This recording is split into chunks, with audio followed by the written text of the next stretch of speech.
Taƙaitacce, ingantacce kuma babu ɓata lokaci.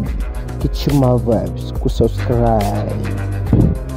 Ƙungiyar Kannywood ta umarci hukuma da suna ganin mr442 tare da safara'u su kama ta.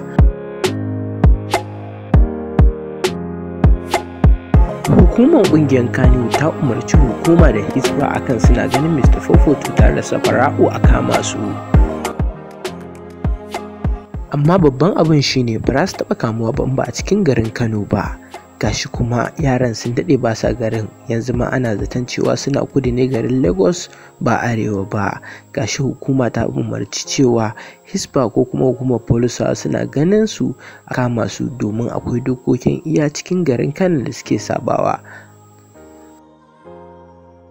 To fa, 'yan kallo akwai iban chapter yanda mr442 ya buɗe nashi mai suna Kannywood, gashi kuma Kannywood suna neman shi, amma ni ina ga Malika ya kika sa shot nika.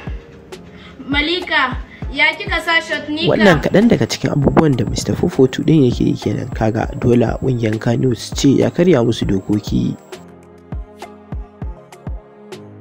Amma nuna alaman da zai yi gasa da su ne suke kishi, suke neman shi domin su harazin ɗin shi. Duk da dai shi shugaban ƙungiyar na Kannywood ya ce akwai dokokin da suka kafa a cikin garin Kano da su yaran ba sa bi. To a yanzu aka ma yaran suna garin Lagos.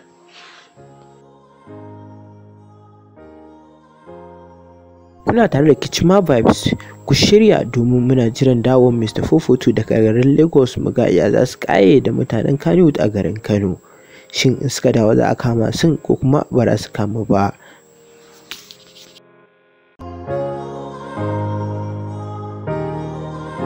Yanda yake tafiya kenan lamarin mr442 tare da Kannywood sabuwar chapter, ko kuma mu ce safara'u tare da Kannywood. Kuna tare da Hukuman Vibes, kuma ku manta ku subscribe, ku like, ku comment akan wannan batu. Mun gode.